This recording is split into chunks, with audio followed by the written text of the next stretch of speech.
Jesus the Revolutionary.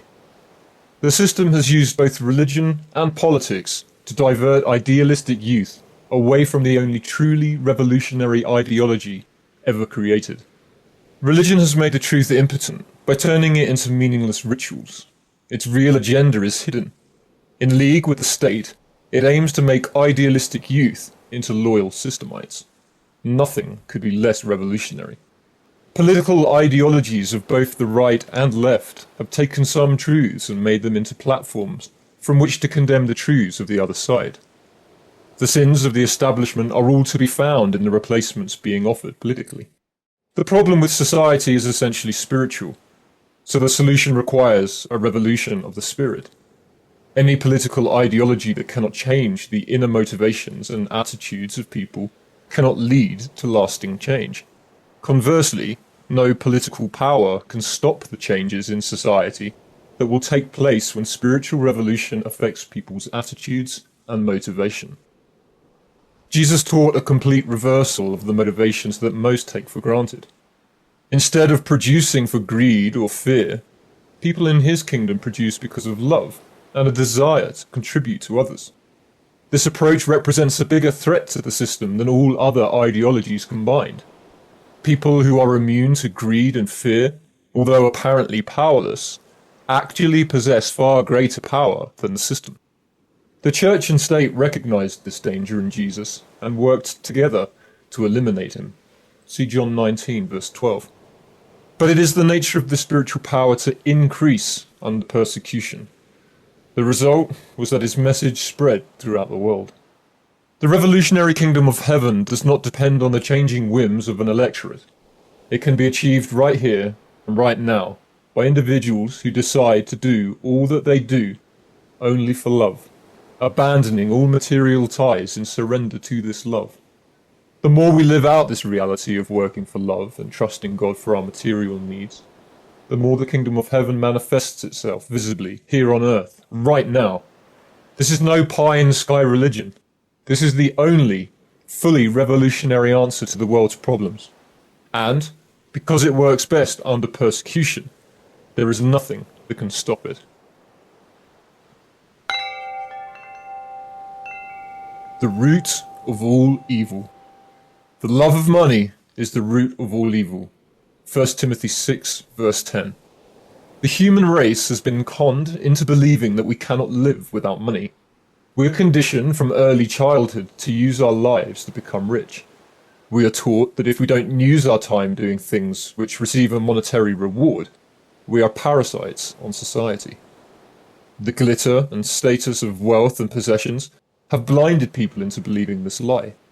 Farmers destroy large amounts of food so they can triple the price of what is left and make more money, while a third of the world's population doesn't have enough to eat. Because it adds zeros to the end of someone's bank balance, it is interpreted as creating wealth.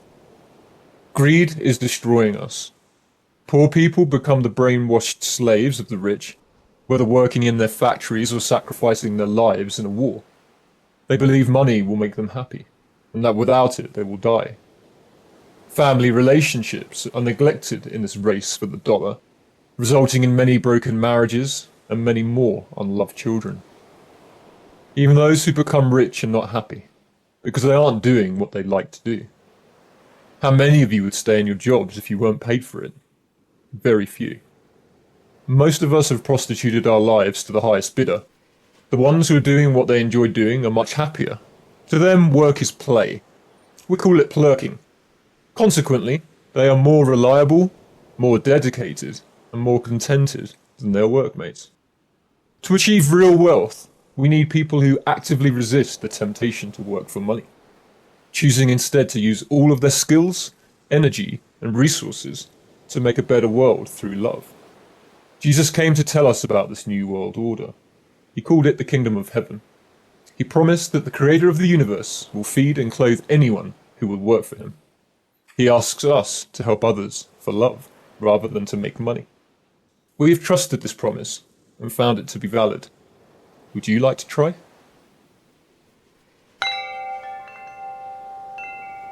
Idolatry.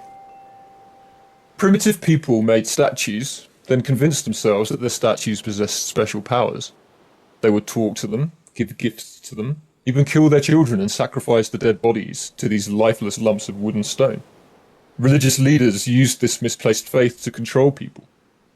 It is disgusting to our enlightened minds, but in some parts of the world this is still being practiced. The glitter and shine of a new idol blinds the owners to the truth about its origins. But such ignorance is not limited to the non-Western world. We have more glitter, shine, and electrical circuits, so we can dazzle and blind people into even greater stupidity. Glossy publications, coast-to-coast billboards, and the electronic media conspire to dictate the kind of music we will enjoy, the kind of clothes we will wear, and the values that will shape our lives. Whole families spend hours worshipping in front of idols that sparkle with colour, sound, and moving pictures.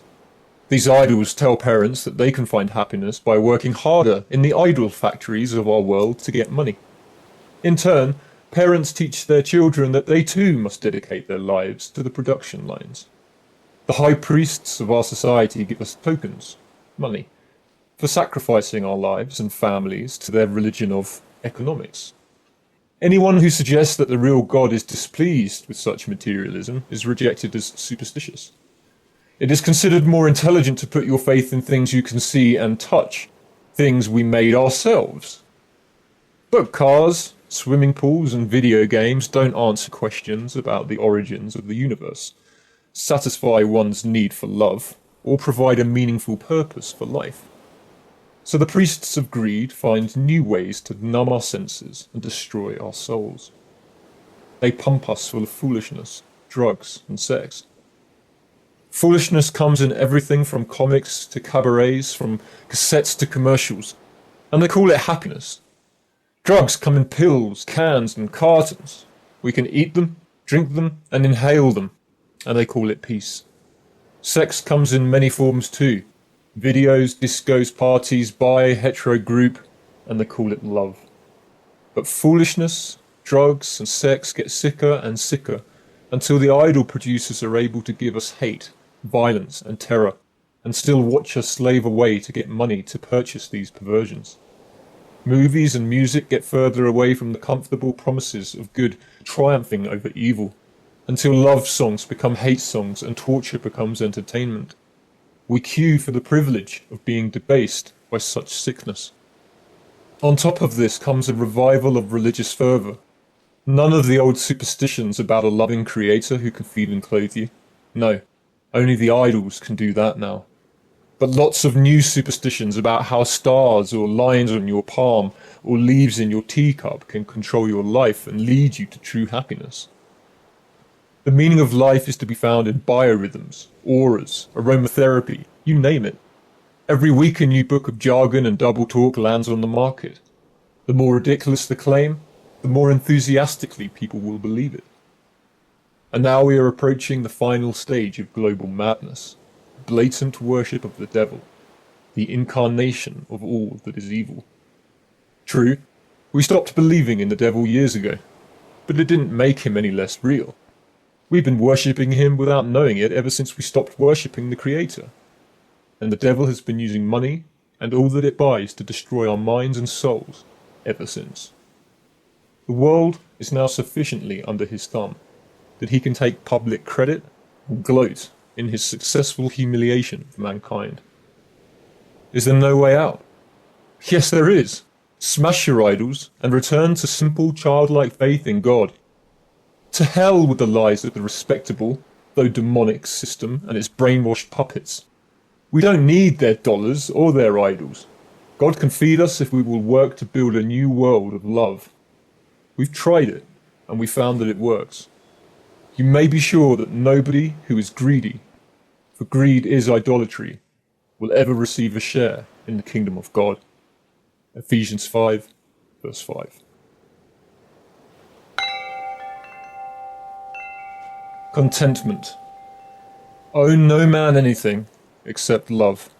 Romans 13, verse 8. Passages like James 4, 13-16 say it's sinful to presume upon God with regard to the future. All that we can be sure of is the present. God willing, we may be alive tomorrow. But if we obligate ourselves for the future, which is exactly what indebtedness does, we're robbing from God. Jesus says in Matthew 5 verse 34, never swear. He's not talking about four-letter words. He's talking about solemn promises to repay debts or do some other task in the future. The strongest argument against indebtedness is that it doesn't work. If the desired goal is happiness, anything you can buy with money isn't going to achieve this anyway, especially if you try to buy it with someone else's money. Poverty is a bully. If you let it push you around, it'll control your whole life. But if you stand up to it, you need never fear it again. If you don't have money for something, don't even think about buying it. And if you are in debt, the simple facts are that you don't have money for anything. But what about food, clothes, and other basic needs? It's like Jesus' instruction to cut your hand off if it offends you. If you are prepared to take drastic steps, then, and only then, will you get drastic results. If your credit card is what got you into this mess, then cut it up. If your car, house, phone, business, or some other enterprise is operating at a loss, sell it or have it disconnected. Don't fall for the gambler's trap, hoping to recoup your losses by doubling the bet. Next, sell everything, and we do mean everything that you are not using. Don't cry over the fact that it's going for a fraction of what you paid for it. Anything that you get for it will help to break the chains of indebtedness, and that's what matters most. Some people would rather cut their hand off than wear second-hand clothes or live in a dilapidated house. But that's only because they've forgotten just how much fun roughing it can be. We all did it when we were kids, and many of us still do it in our holidays even now. So why not return to the carefree contentment of childhood by selling up now? A few good quotes about indebtedness. Never spend money before you have it. Thomas Jefferson. The secret of contentment is knowing how to enjoy what you have, and to be able to lose all desire for things beyond your reach. Lin Yutang. Debt is the slavery of the free. Publius Syrian. Rather go to bed supperless than rise in debt. Benjamin Franklin.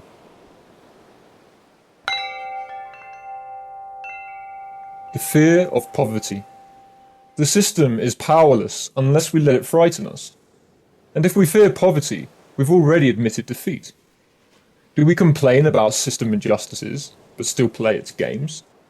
If so, we have become part of the problem. Fear of poverty is what injustices are made from. Poverty is a bully. Let it push us around and we'll be running from it all of our life. But deliberately face it at its worst, and it's unlikely to ever scare us again. Multinational corporations are owned by people like you and me who are only trying to make a few dollars on an investment. By playing this game, we become part of the monster that crushes opponents, hires and fires at will, and sucks dry the economies of third world nations. Fear of poverty and a desire for more are two halves of the same description. When we hear people argue that they have to have money, we know they are not capable of changing the system, for they preach the very lie that caused all the trouble in the first place. If we think we cannot live without money, money has ceased being a tool and has become our master. We no longer use it, it uses us. It would be nice if everyone shared, but the bottom line is not that living by faith will guarantee us economic success. To really stand poverty on its ear, we must consider it at its worst, and that is starvation. We're going to die one day anyway. Why not face it now, on our own terms? People can find excitement in fast driving, mountain climbing, taking drugs, and other things that are more dangerous than refusing to work for money. Why not risk death to conquer one of the most universal of all fears, the fear of poverty? Estimate how many days it will take to starve to death, and start doing as many nice things as you can before it happens. You'll be surprised how much you can accomplish, and you may also be surprised at how long it takes to die. God or money? A Bible study. Jesus said we must become like little children to enter his kingdom. Luke 18 verses 16 to 17. We need the kind of faith that little children have in their parents to meet all of their needs. We have found that it works. Our Heavenly Father is more than able to take care of our needs if we will spend our lives working for Him. Everyone in the world worries about how they're going to feed and clothe themselves. But Jesus said, what makes His followers unique from other religions is that we do not worry about these things. Instead, we work to build God's kingdom and trust God to take care for our material needs. Matthew 6, verses 19 to 34. Jesus commands His followers not to work for the food that perishes, John 6, verse 27, but to take His yoke and work for Him instead, Matthew 11, verses 29 to 30. Jesus called some fishermen to follow Him, and their immediate response was to quit their business in order to do so, Matthew 4, verses 18 to 22. He called a tax collector to follow Him, and his immediate response was to leave his job to follow Christ, Luke 5, verses 27 to 28. A rich young ruler wanted to follow Jesus, and Jesus said for him to sell everything that he owned and give the proceeds to the poor, and then come and follow Him, Luke 18, verses 22 to 25. A multitude came to Jesus, and He said to them that unless they forsook everything that they owned, they could not be His disciples. Luke 14, verse 25 and 33. To all of His followers, Jesus said, birds don't have jobs and flowers don't weave cloth, yet God feeds and clothes them. So stop working for money and start working for God. Sell what you have and give to the poor, for where your treasure is, there will your heart be also. Luke 12, verses 22 to 34. To the religious leaders of His day, Jesus said, give everything you have to the poor, and everything else will be clean for you. Luke 11, verse 41. Jesus did not say that the choice was between working for God or working for the devil. He said it was between working for God or working for money. He says that in our attempts to serve one master, we're going to end up cheating the other. He says we will either learn to despise God or to despise money. Luke 16, verses 13 to 15. Which one do you despise? St. Paul said the love of money is the root of all evil. 1 Timothy 6, verse 10. He said we should stay away from people of corrupt minds who teach that wealth is a sign of God's blessing. 1 Timothy 6, verse 5. Obviously, God does bless some people with wealth, but we cannot say that our wealth is a gift from God if we have sold our souls, our lives, to employers in order to obtain it. And when wealth truly comes to us as a gift from God, it comes for the express purpose of helping others, not so that we can spend it on luxuries for ourselves while much of the world goes to bed hungry each night. Jesus said, woe to you who are rich, for you have received your comforts. Woe to you who are full, for you shall hunger. Luke 6, verse 24 to 25. These are sobering words for those of us who are overweight, while the rest of the world suffers from malnutrition. St. James said, hasn't God chosen the poor of this world, who are rich in faith, to inherit His kingdom? Yet you despise the poor. Don't the rich oppress true Christians and have them arrested for speaking the truth? Don't they blaspheme the name by which you have been called? James 2, verses 5 to 7. To the rich He says, weep and howl, you rich people, for the miseries that shall come upon you. Your riches rot in your fridges, rust in your garages, and collect moths in your closets while you exploit underpaid third world labour to get it. It will all be a testimony against you in the last days. James 5, verse 1 to 6, paraphrased. There was a dramatic difference between what Jesus taught about money and what the Old Testament taught. Jews gave 10% of their money and 1/7 of their time to God, and more or less kept the rest for themselves. But Jesus taught 100% living by faith, that is, forsaking all and living and witnessing together 7 days a week. And that is what made the early church so powerful. See Acts 2, verses 44 to 45, and Acts 4, verses 32 to 35. If we're going to follow Jesus at all, we need to do it with our whole heart. Why not become like little children, living in total dependence on God for our daily bread?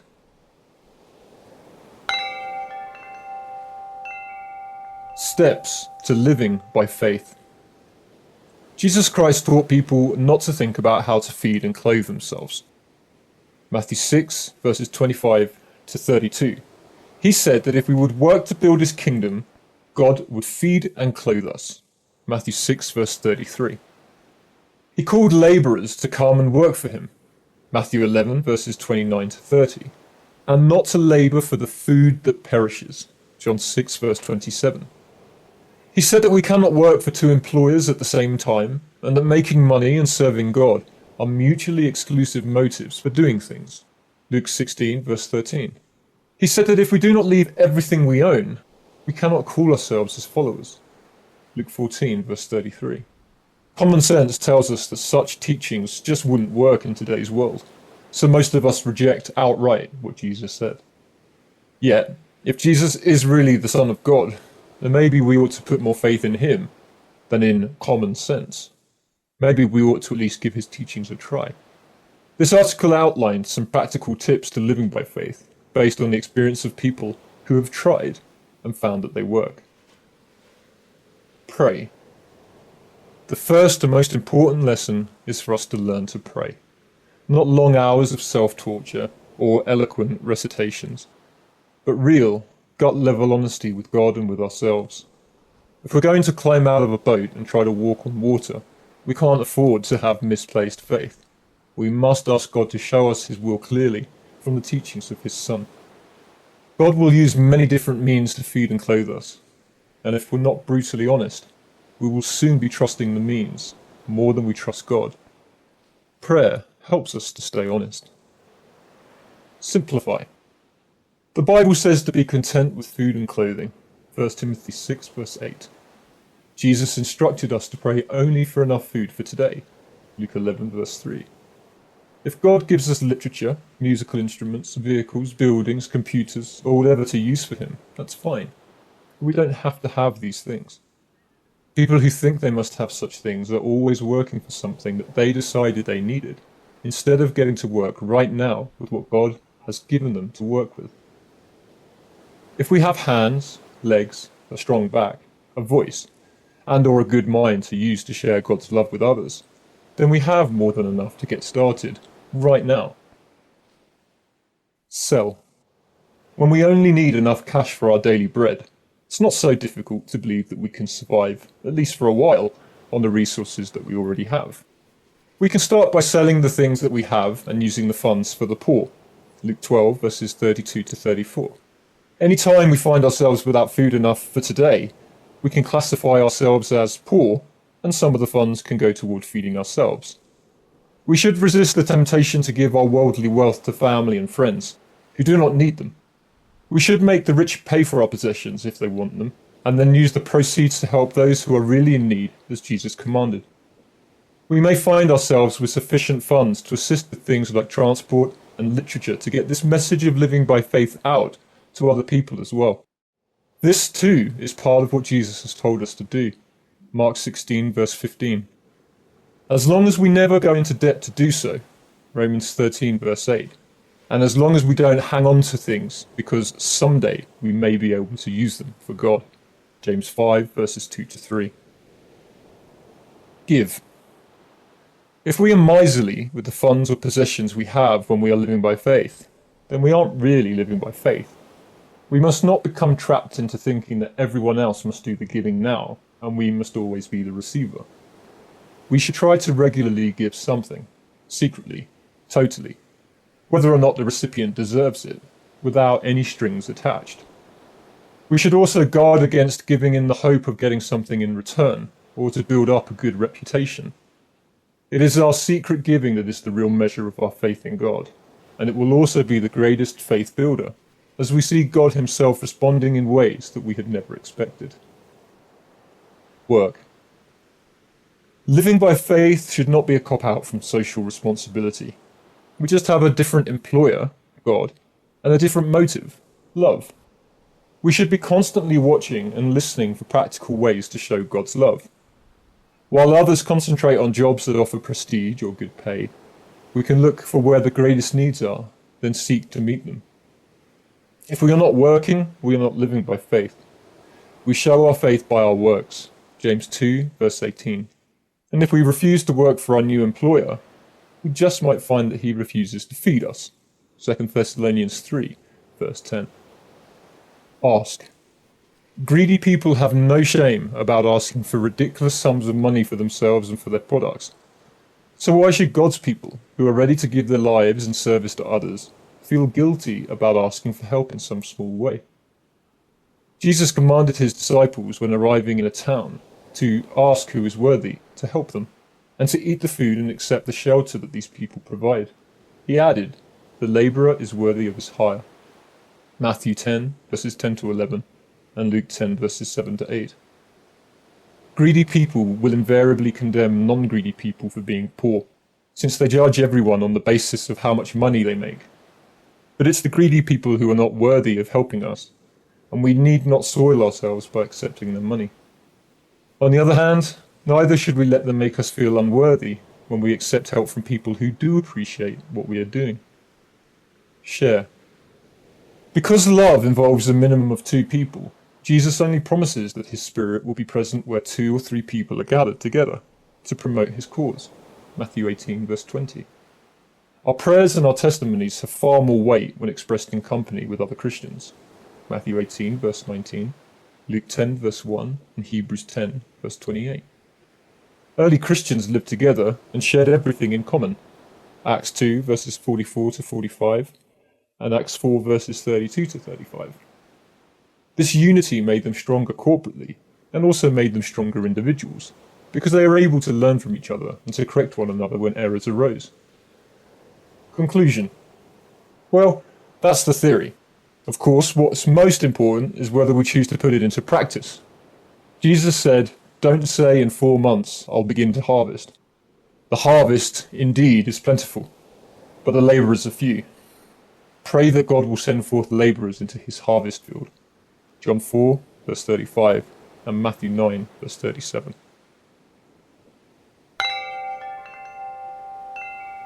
Living by faith, key verses.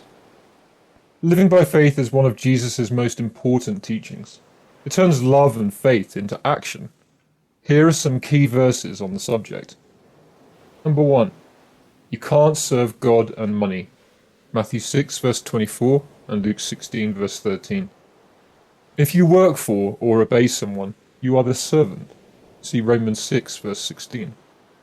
No one can serve 2 employers at the same time. If you try to work for God and money at the same time, you'll end up cheating on one or the other. Number 2. Don't work for food.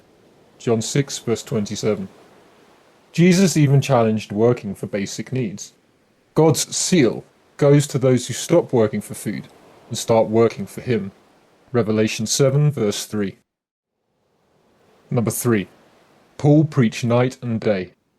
1 Thessalonians 2, verse 9. No room here for Paul to hold down a secular job, as taught by some. Number 4.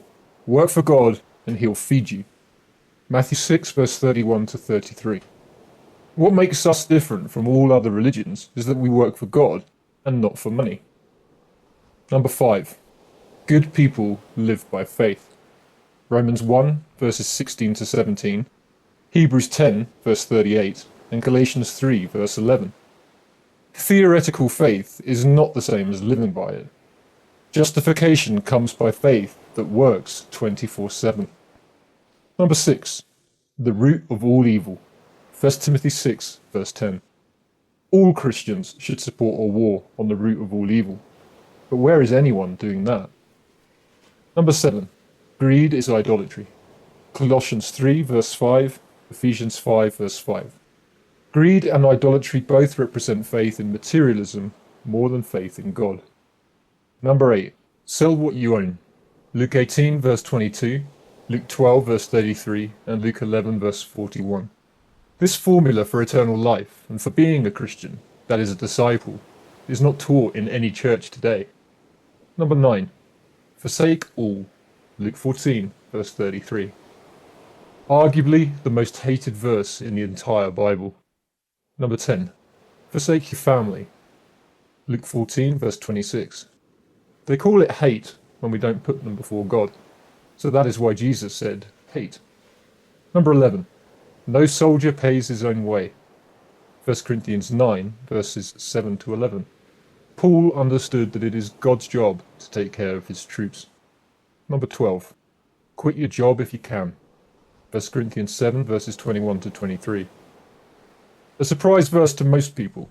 Slaves are to be the exception rather than the rule, according to Paul. It is surprising how many of the quotes supporting Jesus' teachings about living by faith come from the Apostle Paul, and yet churches often quote him to justify their attacks on the teachings of Jesus about living by faith.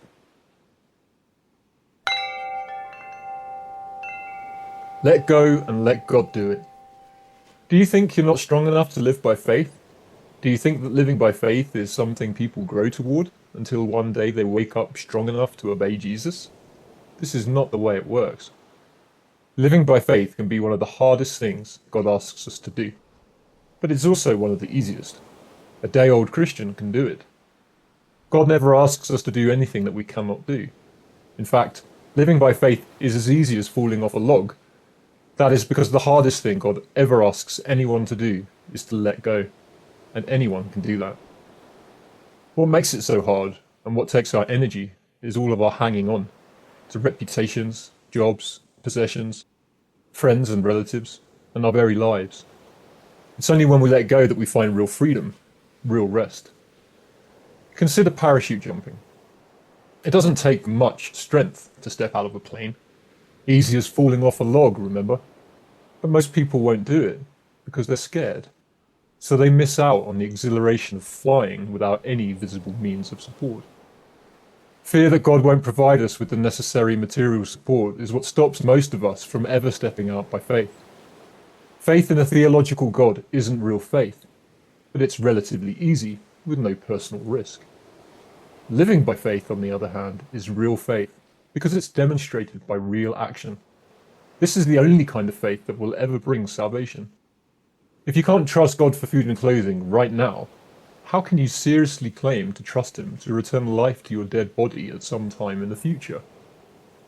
Theological faith puts off any serious encounter with God until after it's too late, that is, until after you are dead. If you have ever encountered the living God, you'll know that it's sheer foolishness to spend your life working for money when he owns the cattle on 1,000 hills and the wealth in every mine. Living by faith in such a God is as natural as breathing. Who ever heard of delivering babies and then stopping them from breathing until they're strong enough? Such is the criminal reasoning of those who put off living by faith themselves and argue against teaching others to live by faith as well. Let go and let God do it.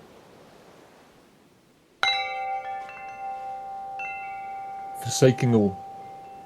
When Jesus walked by the shores of Galilee, he called some fishermen who had just caught the biggest haul of their lives.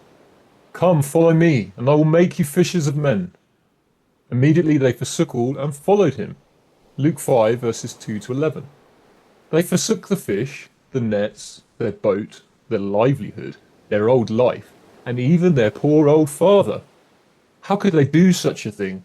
How could they forsake their living and their own family and friends without even giving notice to follow this strange stranger and his motley crew? They did it because he offered them a better life, a better job with a better boss, for a better family, and with better rewards. Why labour for the food that perishes, John 6 verse 27, when you can win immortal souls who will be your friends forever? Someone said, "First let me say farewell to my father." Jesus replied, "He that puts his hand to the plough and then looks back is not worthy of me." Luke 9 verses 61 to 62. "But let me at least bury my father," said another. The father probably wasn't even dead yet, and this might have taken months or years. Jesus firmly said, "Let the dead bury the dead. You come and follow me." Luke 9 verses 59 to 60. God refuses to take place to anything or anyone. He will not let you put any other God before him. Not your old job, or your old boss, or even your old family and friends. God is your boss now, and he has a new job for you that will not wait. This is God's first test for every would-be disciple, to see if you love him enough to put him first by forsaking all immediately to follow him. Seek first the kingdom of God and his righteousness, and all these other things will be added unto you. Matthew 6 verse 33. God will not tolerate you putting anything else before him and his work. If you can bring the boss and family with you, fine. But obviously the disciples' father was unwilling to leave his boat business and all those nice fish and follow Jesus with them, and we never hear of him again. The father who stuck by the business vanished into oblivion, while his sons wandered off with a perfect stranger and made history, helping millions of souls for eternity. Isn't it ridiculous now to compare the business, the father, and the family, which all soon perished, with the millions of immortal souls who have been saved through the decision of those fishermen to put God first that day, drop everything, and follow Jesus? Now that we see the results, it is easy to know they made the right choice, despite their father's objections and the wrecking of his business. Nothing is more important than God and his work of love to save the world. God's only time is now. The guys who stalled never came back, and their list is longer than the list of followers. Many are called, but few have chosen to follow him above all. Who and what are we going to put first? Why not ask the boss and family to come along? They could follow just as well, you know. If they're not willing, they don't deserve you. Which is more important, serving them or saving the world? The time is now. Tomorrow is too late. The Lord makes the entrance exams hard, so we'll know right away if you've got what it takes. It's kind of like being born. It's a crisis experience that the mother and baby go through. If they can make that, they can usually make the rest pretty well. From then on, you just go step by step and grade by grade, and it becomes a little more spread out like the growth of a baby. Lukewarm believers make God sick to his stomach. Revelation 3 verse 16. He says the double-minded are like the troubled sea when it cannot rest. Isaiah 57 verse 20. I cannot comprehend people's hesitation in serving the Lord all the way. If he's worth serving at all, he's worth serving full time and with all that we have. How about you? Are you ready to give up everything in absolute loyalty and full-time service to Jesus? Do you want to be part of the last great spiritual revolution? If so, it requires 100% dedication. Do or die. Amen? The principle of forsaking all. There is a principle in spiritual matters that people from many faiths have discovered. Jesus called it forsaking all. Luke 14 verse 33. The principle teaches that in all areas of human experience, it pays to let go of our attachment to things, whether they be material possessions, hopes, relationships, fears, or whatever. Someone has summed it up by saying, God saves the very best for those who leave the choices up to him. If we try to manipulate God into conforming to our wishes, we cheat ourselves out of something better that he has for us. If only we had let him manipulate us. Any time that we're going through stress, worry, depression, pain, indecision, confusion, anger, or temptation, there's something that we need to let go of. And if we can find it, the negative experience will disappear. It may be letting go of a responsibility that we have created for ourselves, or letting go of a fear or pride, or our desire for excitement, pleasure, or understanding of the situation. Each time we let go and fall back on God's love, despite the circumstances that surround us, peace results. Jesus said things like, if you want to be great, learn to be a servant. If you want to save your life, learn to lose it. If you want to be first, learn to be last. If you want to have treasure that can never be taken away, sell all that you have and give to the poor. If you want to have houses and land and a big happy family, forsake all these things. He was describing the paradoxical forsake all principle. This principle can become an instinctive part of our lives, so that we can instantly prescribe the treatment for ourselves whenever we are getting out of the spirit. And to the extent that we are willing to let go, we can live a victorious Christian life. Most church people know that, for all their talk about victorious Christian living, no one is really living it. Yet everyone secretly conspires not to confess this depressing truth. Many people claim that they are an exception to the lukewarm norm, but usually on closer examination, they all turn out to be dry wells like those described in 2 Peter 2, verses 17 to 19. Yet all of their problems could be solved if they would simply forsake all. The few minor problems that people who forsake all experience are almost nothing by comparison to the spiritual frustrations of those who try to serve God and money at the same time. And even the few problems can always be traced back to some area of our lives where we are not letting go. The slogan, "Let go and let God," reflects the forsake all principle. But most people are afraid to take it literally. Like Abraham, Genesis 22, God asks us to sacrifice our Isaacs. But most people tell themselves they've already done it, in their hearts, rather than seriously taking the knife to what must be forsaken. The beauty of taking forsaking all literally is that we don't have to live with question marks about whether or not we're really doing what God wants us to do. If God wants us to have something we have forsaken, he'll resurrect it. If he doesn't, then it's better off dead, crucified, forsaken. He is no fool who gives what he cannot keep to gain that which he cannot lose. Quote from Jim Elliot. Rich and poor, key verses. Christianity today is associated with the upper classes, yet these verses show that this is inconsistent with the teachings of Jesus. Number 1. Idle wealth will condemn the rich. James 5 verses 1 to 3. Wealth that is not being used will be a curse on those who have it. We in the West let food rot, clothes become moth-eaten, and let rust and dust collect on other belongings, while the third world goes hungry. Number 2. The rich will be made low. James 1 verses 9 to 11. Good news to the poor is bad news to the rich. Bringing down the rich and lifting up the poor is part of the gospel. Luke 1 verses 52 to 53. Number 3.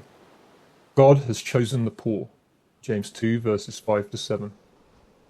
One rarely gets rich without loving money, and so Jesus' stand against greed makes him the enemy of the rich, and vice versa. Number 4. Heaven belongs to the poor. Luke 6 verses 20 to 26. Churchies argue that the poor here are just humble people, but this has nothing to do with real poverty. Who are they kidding?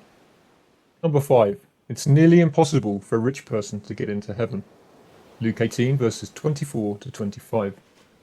Churches say that the eye of the needle is a small gate in Jerusalem. Possibly, but the only way a camel can get through that gate is to take everything off it and crawl through on its knees. How many rich people are prepared to let go of everything and humble themselves before God? Number 6. Be content with food and clothing. 1 Timothy 6 verses 7 to 9. Contentment comes from lowering our expectations and concentrating on doing what God wants. Providing for our material needs is his responsibility. Number 7. Stay away from people who preach prosperity. 1 Timothy 6 verses 3 to 5. Prosperity teachers are the most popular in the church world today. They say poverty is a curse from the devil, and godly people have a right to be rich. This is exact fulfillment of this prophecy. Number 8. False teachers are motivated by greed. Titus 1 verses 10 to 11. These heresies are taught because the church won't pay to hear anything else. Even small-time preachers must water down the gospel to keep the money rolling in. Number 9. The real sins of Sodom. Luke 17 verses 26 to 29. Jesus never mentioned homosexuality here. The root problem was materialism, and the same is true today. Number 10. Save up wealth in heaven. Matthew 6 verses 19 to 20 and Luke 12 verse 33. You do it by giving to the poor now. You can't save up money here and in heaven at the same time.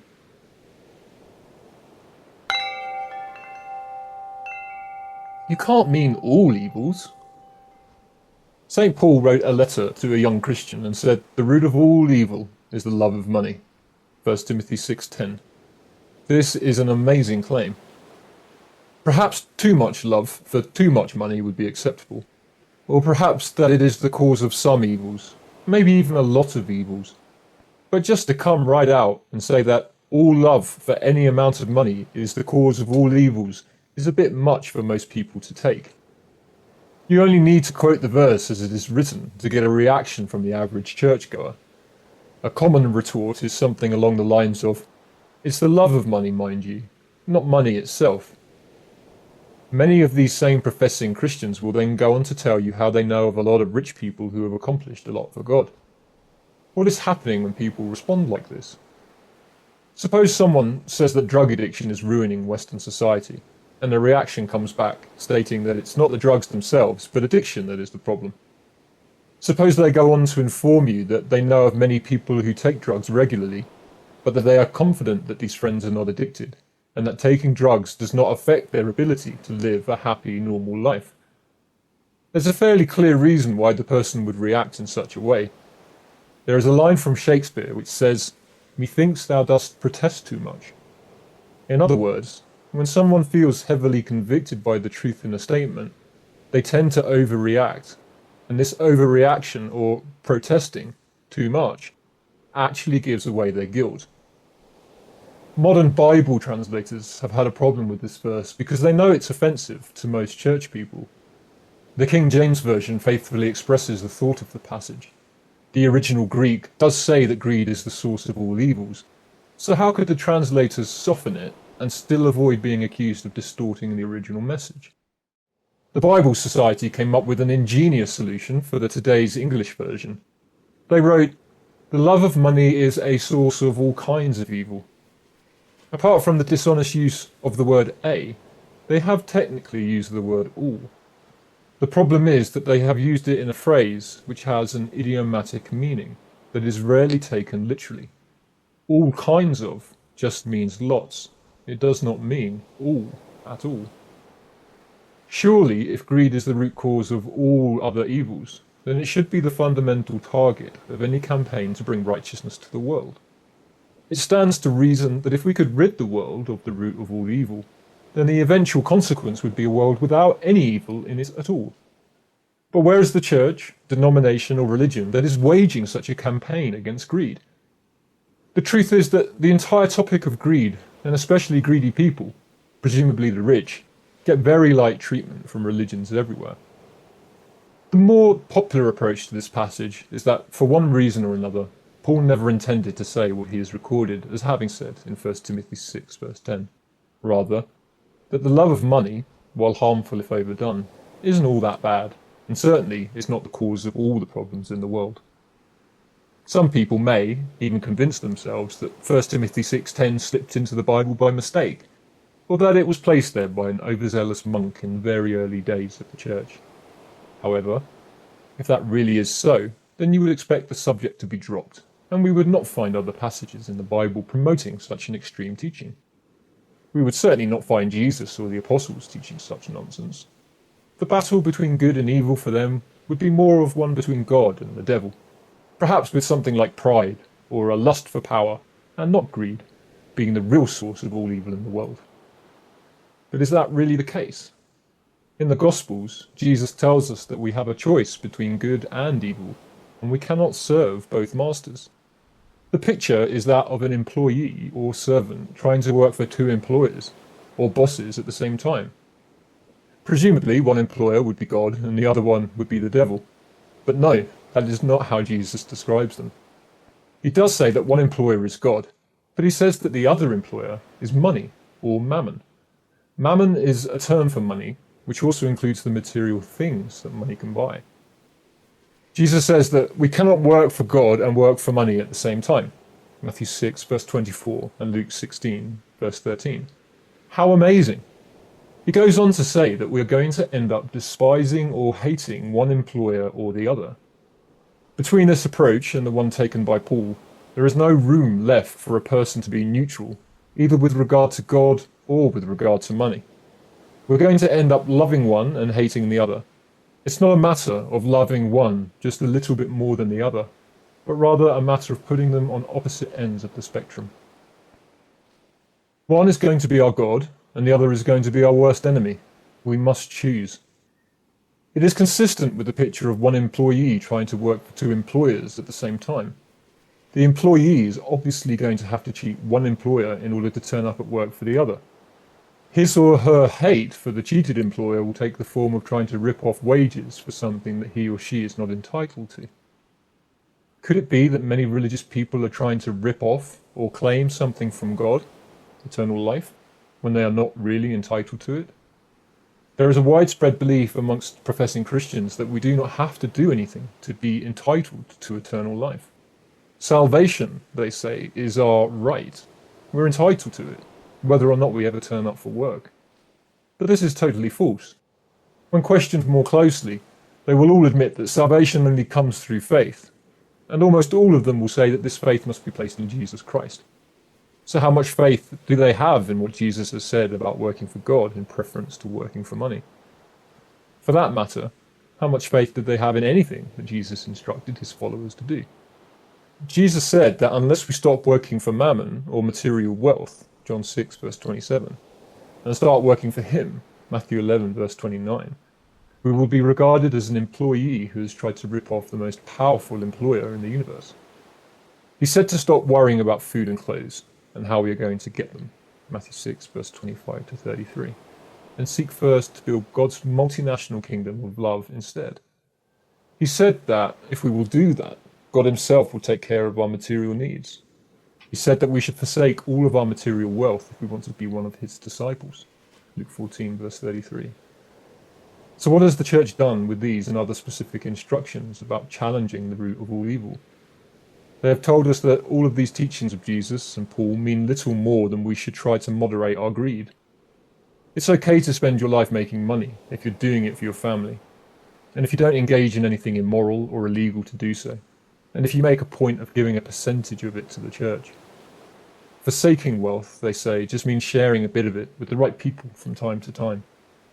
There is kind of a mythical image in the churches of an incredibly greedy person who swims in pools full of diamonds and rubs money all over himself or herself as an act of worship.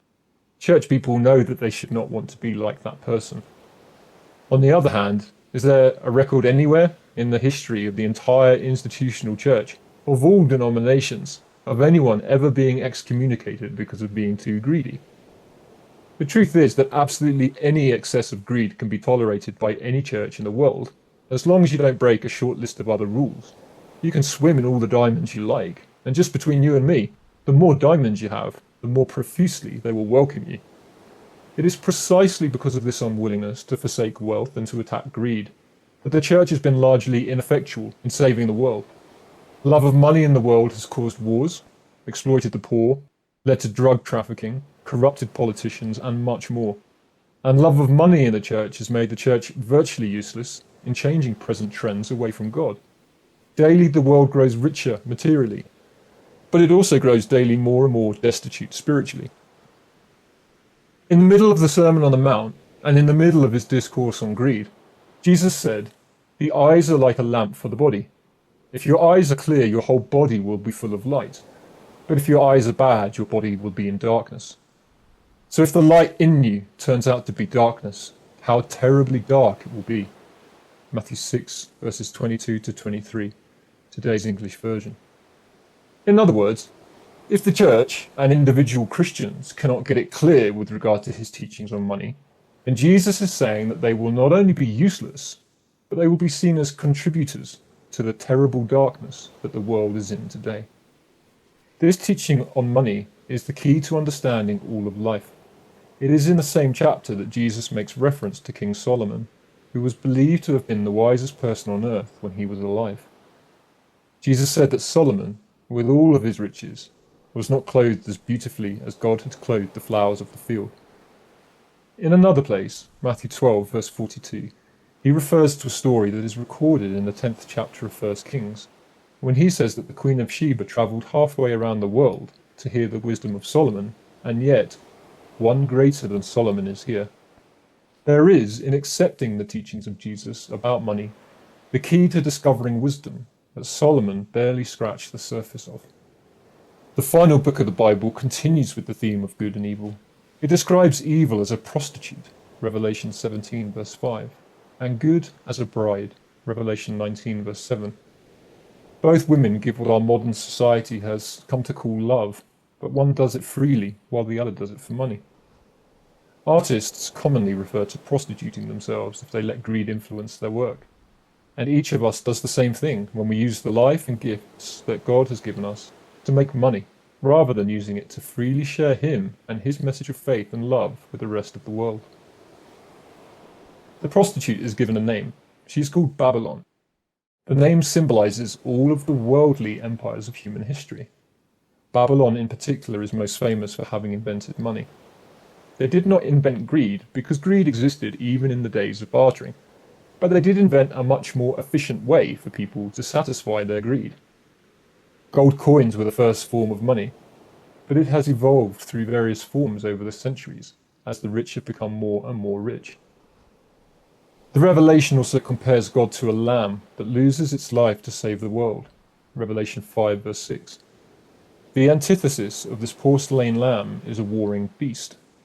The beast is represented by a mark, which will eventually be placed on the back of everyone's right hand or on their forehead, and without which they will not be able to buy or sell. Revelation 13 verses 16 to 18.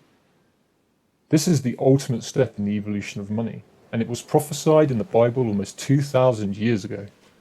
It is gradually becoming common knowledge that the world is just about at that point in history when the prophesied mark will be put into worldwide circulation, in the form of a microchip implant on the back of the hand or on the forehead if your hand has been amputated.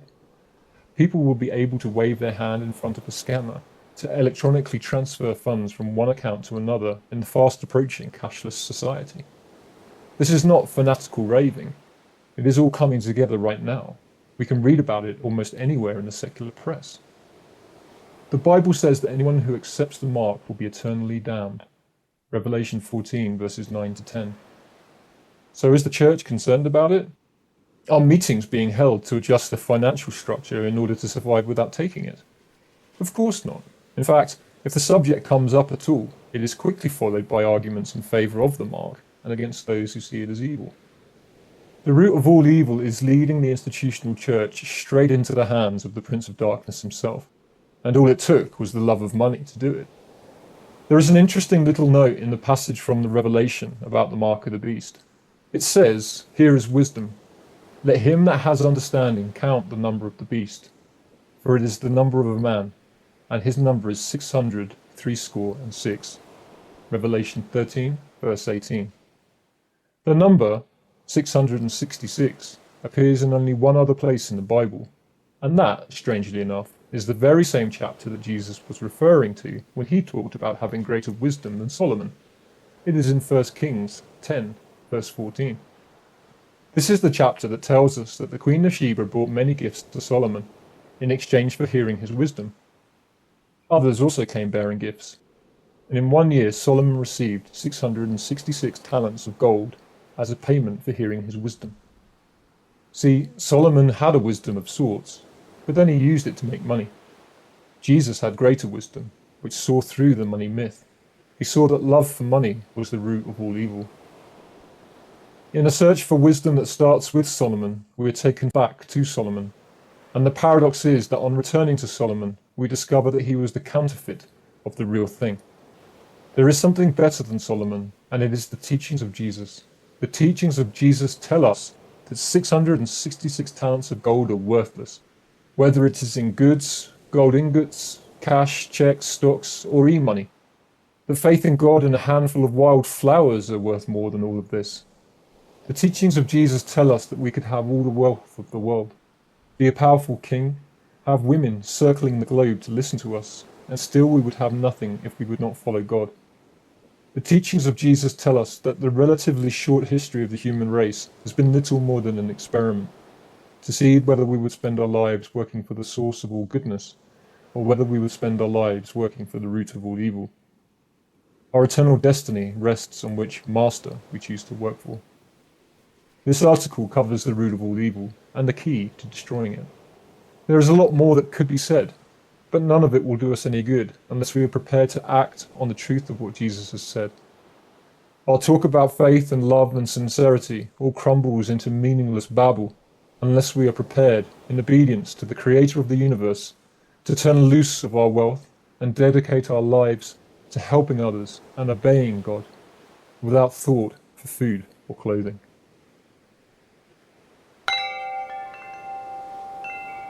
The Tentmaking Myth. Catholics, Evangelicals, Pentecostals, high and low church Anglicans, Jehovah's Witnesses, the Children of God, Mormons. In fact, every denomination and sect we know of has one belief in common. They all support the tent-making myth. The tent-making myth says God's plan is for everyone to work for money, because that's what St. Paul did during his entire life, and it is taught more universally than any other so-called Christian doctrine. The world would have never known Paul made tents were it not for one verse in the book of Acts. Though the Bible says Peter, Andrew, James and John all forsook their fishing business when they followed Jesus, Matthew 4 verses 18 to 22, and Matthew stopped collecting taxes, Luke 5 verse 28. The tent-making myth says Paul never stopped making tents, and it would have been wrong if he had.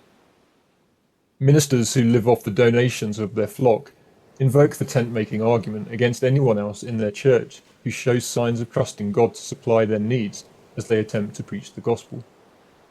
The professional ministers argue that they never did anything so reckless as to trust God for their support. They attended the denomination's Bible school or seminary, then thrashed out legal terms of employment which guaranteed that they would never go without. True, they don't make tents, but they leave no doubt in the minds of their congregation that they are working for the wage and not for love, which is what the tent-making cornerstone is really all about anyway. If Paul had spent his whole life making tents, and one wonders how he managed all of his missionary journeys if he was busy running a tent company, would it really prove the other disciples were wrong? And will it make Christ's teachings about taking no thought for food or clothing, Matthew 6 verses 19 to 34, going into all the world preaching the gospel, Mark 16 verse 15, forsaking all, Luke 14:33, and not working for food, John 6 verse 27, heretical? If so, then we must assume Paul alone has the words of eternal life and Jesus is a fraud, and that is exactly what the tent-making myth tries to say. In fact, it goes further than that. It even says that if Paul contradicts it, he is a fraud. See, Paul says, 1 Corinthians 7 verses 21 to 23, that any slave who has the opportunity to be free should use it. Don't let God's free people become anyone's slave, he says. Referring to God's responsibility to provide for the needs of his servants, Paul says, no one who joins an army pays his own wage, 1 Corinthians 9 verse 7. He says it is only fair that those who feed the world spiritually be fed in return, 1 Corinthians 9 verses 9 to 14. So where did the tent-making myth come from? It came from a short time in Paul's life when he backslid. Backslid? Gasp, worshippers of Paul in horror. Yes, great as he was, Paul was infallible. He made mistakes like the rest of us mortals, and he never wanted us to follow him in areas where he strayed from the gospel of Christ. Galatians 1 verse 8. Backsliding doesn't always mean a turnaround from loving Christ to hating him. It can be a momentary lapse of concentration, during which we substitute our human reasoning for the clear directions that God has given us. That is what happened to Paul. Here is the true story of what happened. Paul arrived in Corinth on his own, Acts 18, verse 1. He usually travelled with at least one other Christian, as Jesus commanded, Luke 10, verse 1. But this time he was on his own. He met some prospective converts, Acts 18, verse 2, who offered him a job in their tent company, and he accepted, verse 3. He still preached on weekends, verse 4, but the rest of the time he apparently witnessed on the job to Aquila and Priscilla. When Silas and Timothy arrived sometime later, Paul was pricked in his conscience and gave his whole time to preaching the message, today's English version, verse 5. Paul later writes to the church at Corinth, with whom he had more problems than any other church he started, and says, "The only way I treated you differently from any other church was that I didn't rely on you to support me. Forgive me this wrong." 2 Corinthians 12, verse 13. This is the whole story of Paul's tent making. But the myth, like all myths, adapts other facts to suit itself. So every time Paul mentions work, the myth inserts "for money" or "making tents" into the passage. In 1 Thessalonians 2, verse 9, Paul says that he worked night and day preaching so that no one could charge him with failing to do his job. The tent makers rephrase it thus: "I worked making tents during the day so I wouldn't need to charge admission to my meetings at night." Then when Paul writes to them again, 2 Thessalonians 3, verses 7 to 12, saying not to let lazy people who refuse to work for God live and eat in their communes. The tent makers change it to say, don't let anyone attend your meetings who isn't spending the rest of their time working for money from the system. Note, you may need to check older translations of these passages to get one that hasn't been altered to support the tent-making bias. This is because churches today no longer live and eat together. They cannot imagine a situation where everyone in a community is working for love and God is feeding them. So their cultural bias has reflected itself in the rendering of these passages. On a few other occasions, Paul talks about working with your hands, doing good, and these passages too have been rewritten in modern translations to include phrases like work for a living, thus bringing money into the picture and effectively pushing God, love, and faith out. But every single check of the earliest manuscripts shows no hint of money ever appeared in any of them. Show this article to any expert who supports the tent-making myth, and they will immediately hush up. In fact, the most incredible thing about the whole myth is that it is never publicly taught as a Christian doctrine, because it can be so easily shot to bits. And yet it is the most widely known and supported teaching in so-called Christianity. It is always taught surreptitiously and in bits and pieces, so that the teachers can feign innocence when confronted with the facts. The flimsiest of all cornerstones persists in every denomination and cult. The simple truths stated in this article will not make one bit of difference to the millions who preach and practice the tent-making myth. It never grew out of a desire to know the truth in the first place, and until their greed is replaced by faith in God's provision, they will cling to it until their death. If you're making the same mistake of hiding behind the tent makers, we must solemnly warn you that you'll never sneak it by God Almighty. Jesus says, "Follow me, and I will make you living tents of the Holy Spirit."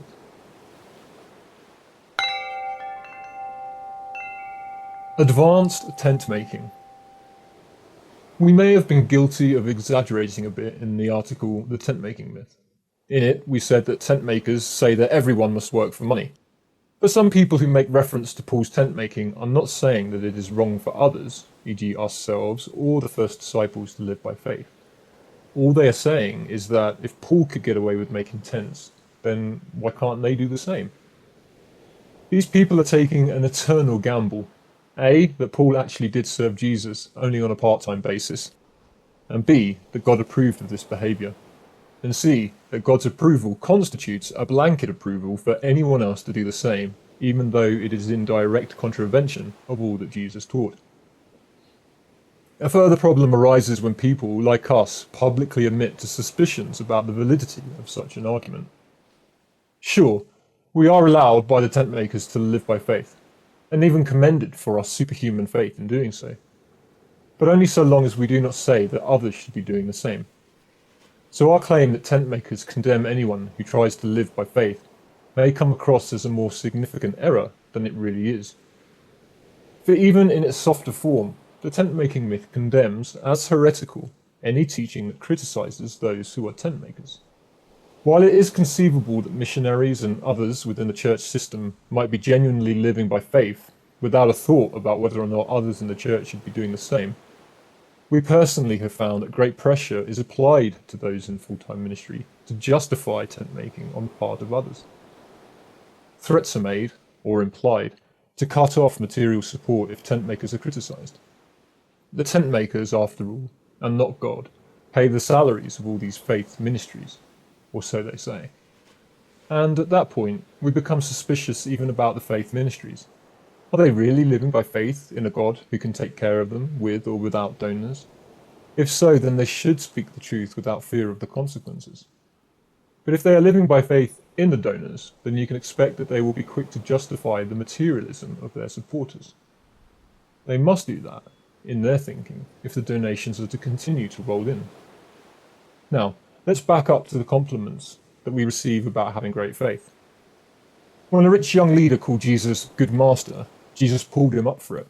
It wasn't that Jesus did not deserve the compliment, but rather that it was a form of flattery that put Jesus up on a pedestal that supposedly could never be reached by anyone else. It is nice to be complimented, and we appreciate compliments as much as the next person. But compliments which suggest that what Jesus has laid down as fundamental requirements for his followers, e.g. Luke 14 verse 33, are an impossibility for most of the human race, must be recognized as blasphemous insults to God. God has not asked you to do anything that you cannot do, and he has not cursed some people with insufficient faith to obey him. Jesus said that if you have even the tiniest speck of faith, you will be able to move mountains with it. Matthew 17, verse 20. Having a little bit of faith is like being a little bit pregnant.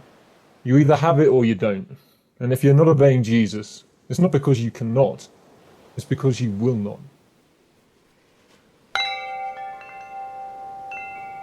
Tracts. The idea of distributing tracts seems to be an effective way to spread the word, but some people feel too much time can be spent doing this. We like what you're saying, they say, but we don't necessarily think that giving out tracts is the way to go. Or they just say that God hasn't called them to such a ministry. Some might want to cook, write, do business, sweep floors, in fact do anything except to give out tracts. Jesus didn't use tracts, they can rightly observe.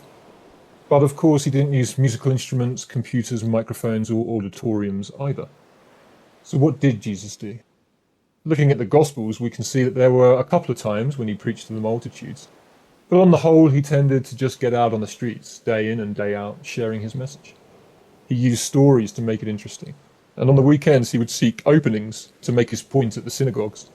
But during the week, whether it was in the marketplace, by a well, at someone's house, or even in the middle of a funeral procession, he was teaching and preaching, preaching and teaching, faithfully.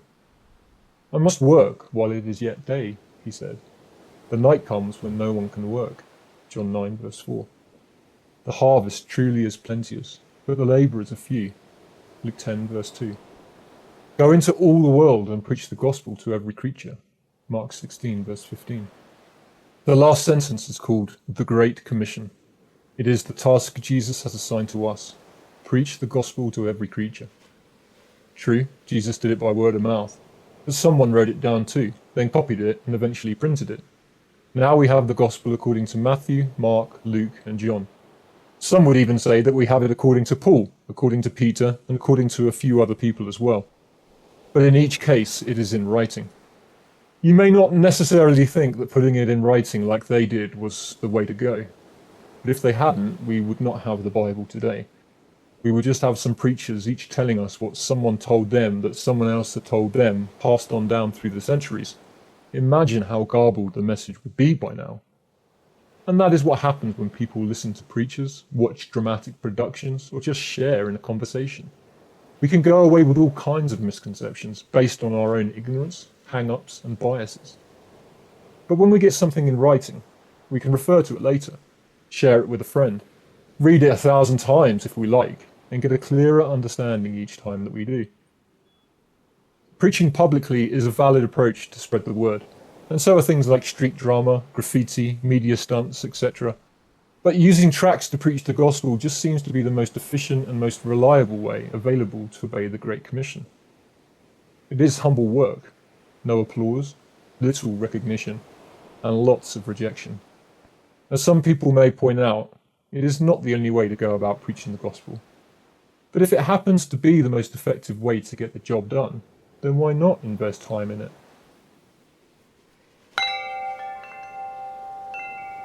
Faith outreaches. A helpful practice that members of the community have experimented with over many years, and in different countries, is to go on a faith outreach. This is a great platform for combining walking in the footsteps of Jesus and his disciples with practical and spiritual preparation for what is coming. Faith outreaches naturally involve creating at least some of the circumstances that we are going to face in future when the cashless society is globally implemented, and learning to confront and find solutions for these. What is a faith outreach? Faith outreaches, or survival outreaches, which we also call them, are something that we encourage our members to undertake in the company of at least one other member. These involve occasions when we put everything down and head off for a period of time into different settings, varying from as little as 24 hours to a month or more. Faith outreaches are loosely based on the instructions that Jesus gave to his 12 disciples, and the further 72 disciples in the Gospels, see Matthew 10 and Luke 10. On these occasions, Jesus sent his disciples out 2 by 2, to various towns where he intended to go later, with instructions to preach the kingdom of God, demonstrating love in many forms while trusting that God would provide for their needs, e.g. through the kindness of people they met and witnessed to. Some of the instructions for this outreach seem to have been only temporary, e.g. not taking a purse with them, since other passages of scripture indicate that Jesus and the 12 disciples had a common purse which they drew on for their expenses. See John 13 verse 29. Why go on a faith outreach? In addition to preparing us for future world events, faith outreaches are helpful in forcing us out of our various comfort zones, e.g. familiar surroundings and routines, and placing us in a more dependent relationship with God. If we don't know how we are going to be fed and clothed, or where we are going to lay our heads for the night, this naturally inspires us to pray more earnestly in order to find God's will. Faith outreaches are also helpful in opening us up to alternative ways to witness and be useful, as well as other ways that God is able to supply such things as food, transportation, and shelter. All of this has the capacity to help build our faith and positively impact every area of our lives. Practical considerations. Finding people, even just one other person to accompany us on a faith outreach, is advisable. For those who have never tried something like this before, having the experience and fellowship of other more experienced members can be particularly helpful and reassuring. We encourage any members embarking on a faith outreach to spend some time before they start discussing their basic ground rules. In working out what to take, where to go, etc., it is helpful to explore what the needs of the situation are, including factors that may influence where people go, e.g. urban or rural setting, and how long to go for. In addition to counselling, there are other means of finding God's will that can provide guidance and direction, like circumstances or receiving a direct revelation through prayer and listening.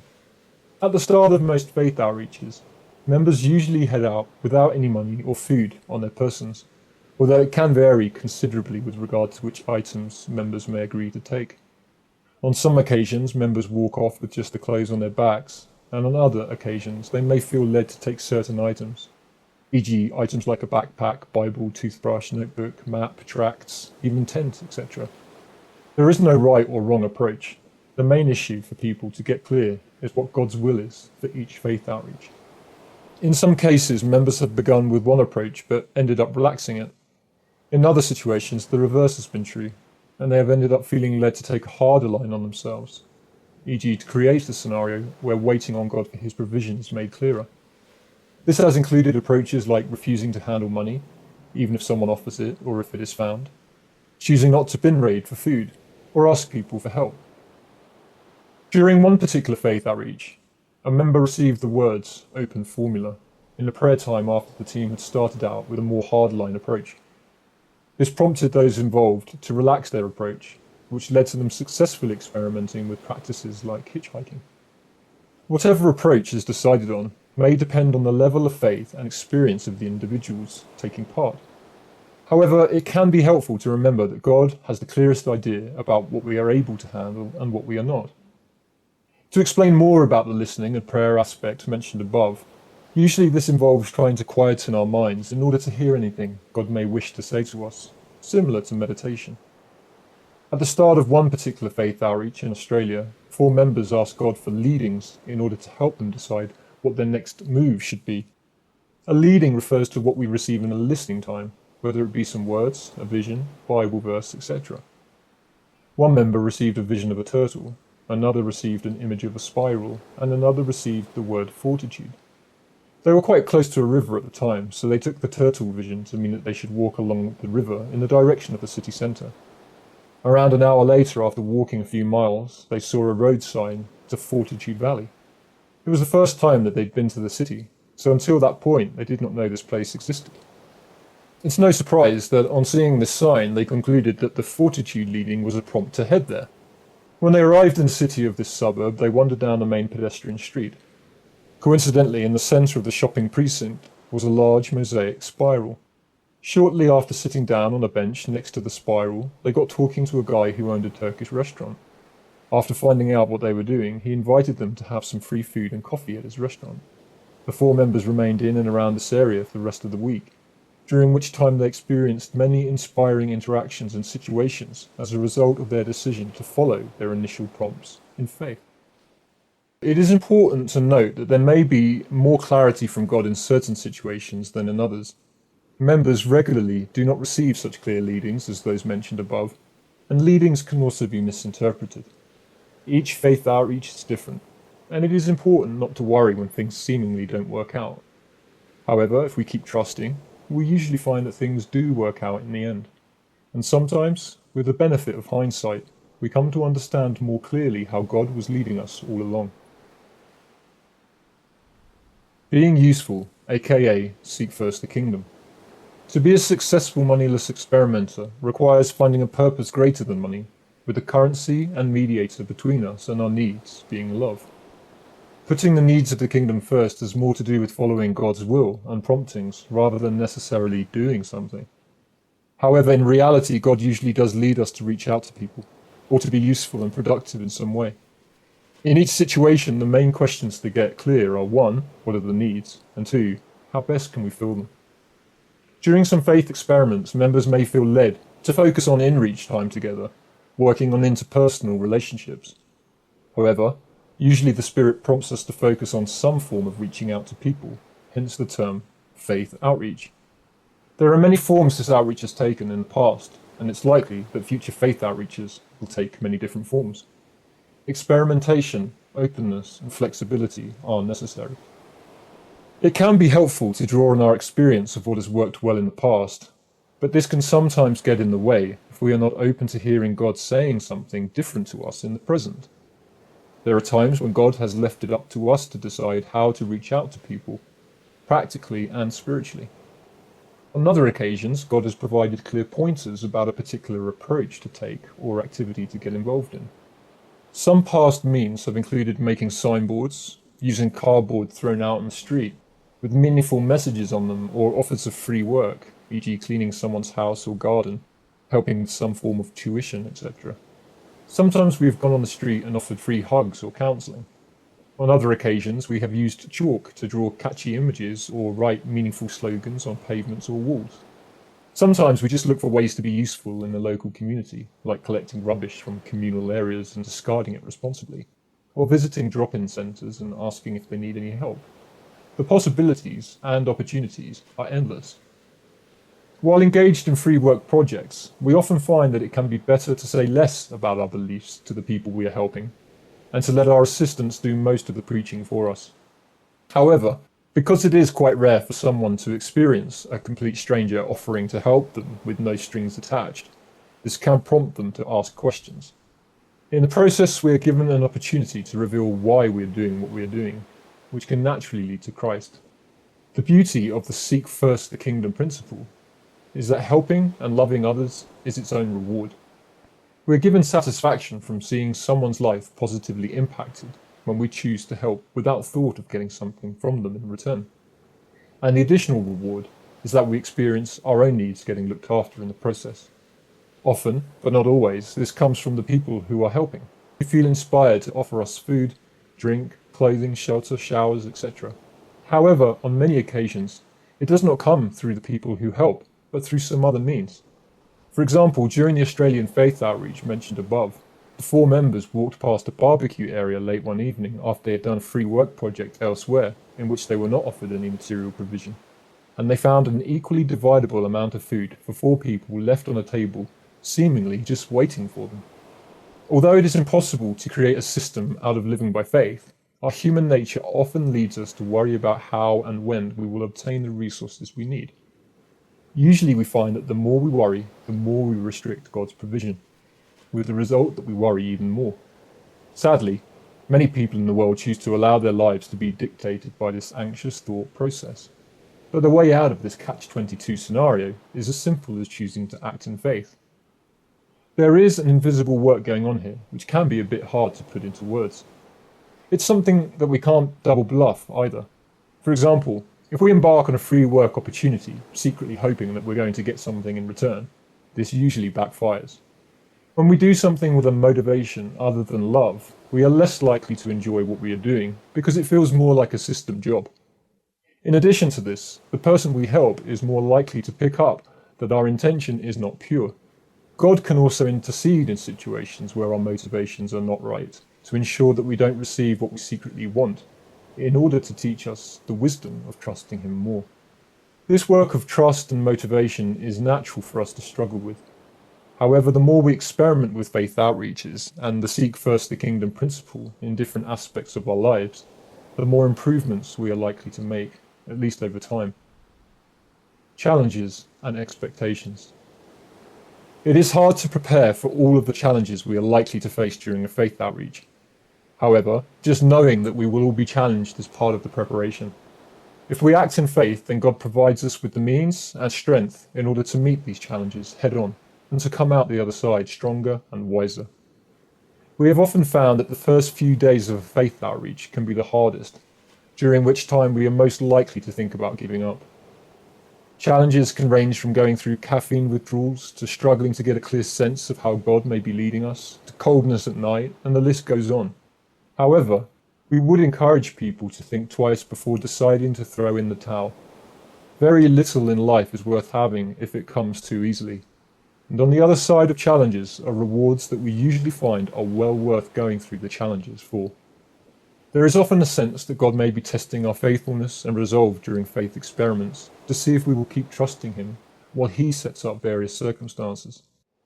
When we let go and surrender to the situation, we usually find ourselves being blessed in some way, including our material needs being met.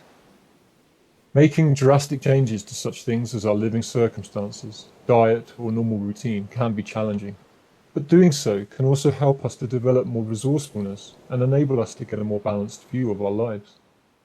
It is important to be aware of our limits, but it is equally important to refrain from placing limits on ourselves, which may not be helpful.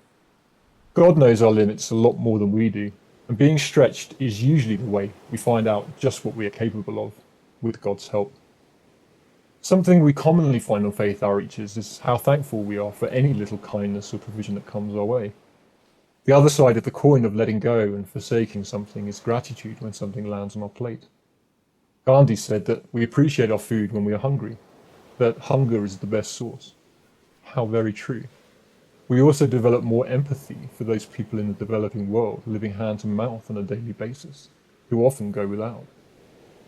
Another positive aspect of faith outreaches is the common strengthening of emotional and spiritual bonds between members who go on these exercises together, due to the memorable treasures they provide.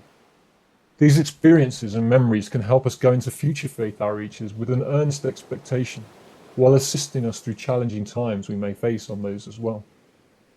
In light of where the world is heading, for example, towards a cashless society, increasing the frequency and duration of faith outreach experiments is likely to be helpful.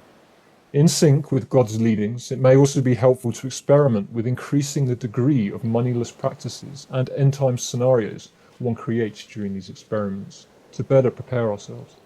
If we are serious about not taking the mark of the beast in future, we are probably only kidding ourselves if we are not willing to take the necessary steps to learn to live without money ahead of time.